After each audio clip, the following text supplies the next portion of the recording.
Coral Island is literally just days away, and it's a game I truly believe is going to change the farming sim genre as we know it. And Coral Island, from what we've seen so far, really truly looks like it's going to change up the classic farming sim mechanics and deliver us something incredible. That's why today we're going to cover everything you need to know before you buy Coral Island. And if you're interested in seeing this game for yourself, I'll be streaming it all day tomorrow on this channel, so you can come check it out and see what you think. For those unfamiliar with the game, Coral Island is a farming sim which contains all the things you know and love from typical farming sims and adds on a ton of extra content. It's set in a tropical landscape where you set out to make the farm of your dreams and revitalize the surrounding coral reefs by clearing the rubbish on the seabeds to make a home for the new fish. The game will have over 75 plantables, ranging from the classics all the way to the exotic and obscure plants from native Asia. There's also a ton of animals to keep as livestock too,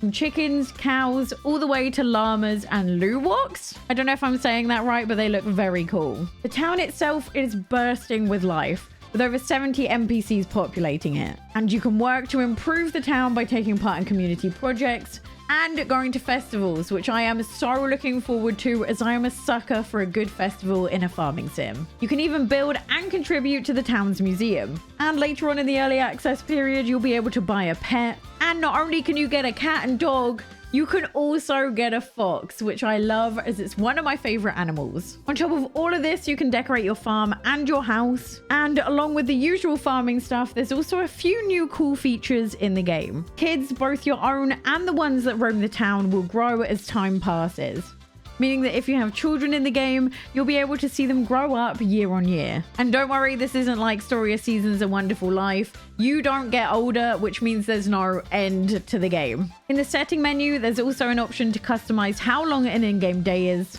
So there's no need to worry or feel stressed out when playing it, as you can leave yourself plenty of time to do everything you want. And finally, there's also a skill tree which you can use to upgrade your abilities as you go as well. Originally, Coral Island was a Kickstarter project, and they ended up raising over $1.2 million, meaning every single goal the developers set to reach was obtained. Unless you back the Kickstarter project, Coral Island releases in early access on Steam on the 11th of October at 4 p.m. BST. And they've already stated that it will cost just under $25.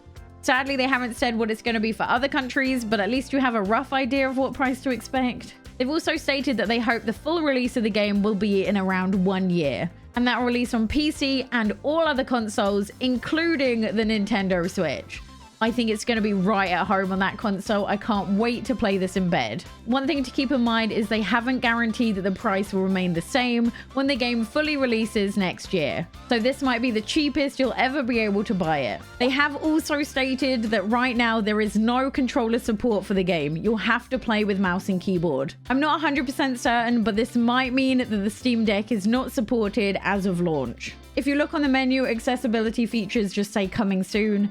So day one of launch, unfortunately, there are no accessibility features for those who need them. To give you a rough idea of what to expect in early access, they've said that at launch there are 4 playable seasons, meaning 1 whole year of story content. The game won't end after that. You're free to explore and farm as much as you want, so definitely keep the slider on the slower end of the game settings, just so you can make sure you have plenty of playing time for the game. In the FAQs, they also covered what happens to your save game progress when the game fully launches. They said their goal is to maintain the save file as they update the game. However, some updates might fundamentally change the game. When this happens, all the progression data will be reset, except for gold, inventory, farm layout, interior, and mastery. They've also said with things like the winter season that it's a work in progress, and although it may not look perfect now, they are working on it. This leads us on to the roadmap. They gave us a list of things to expect to come in future updates in the game.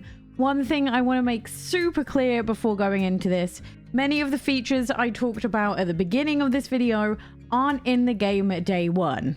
Many of them will be coming, in which you can see in the roadmap I'm about to show, but it is an early access game, meaning it's unfinished, both in its content and also in its bug fixes. I won't cover every single bullet point. You can pause to read if you need it. It looks as though every single one of these updates will also bring a relationships update, allowing you to get further in the relationship progress with each villager. The first update looks to just be bug and quality of life features. The spring update will bring the tree planting festival, along with wildlife animals and more decor. The summer update will bring the combat features into the game, the pet festival, and also Windgate mining, which I think is an area to explore. The Merfolk update will bring the diving feature along with the Merfolk Kingdom access. The fall update will bring the spooky festival along with deep forest accessibility. And the winter update will bring the Winter Fair festival and also adoptable pets. I hope this update doesn't take too long. I'm so excited for pets. Then we'll get an endgame update, which will include diving to a deeper level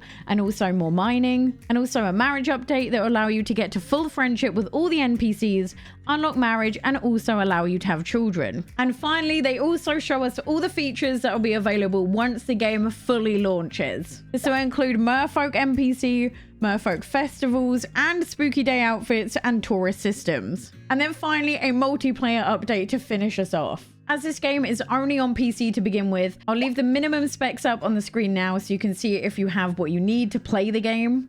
And honestly, I am so excited for Coral Island. I truly do feel like this is going to be the game to beat in the farming sim genre. And I cannot wait to see what every single update brings. And if you want to see me ranking all the cozy games that I've played this month, click this video here. I'll hopefully see you on stream soon. Bye!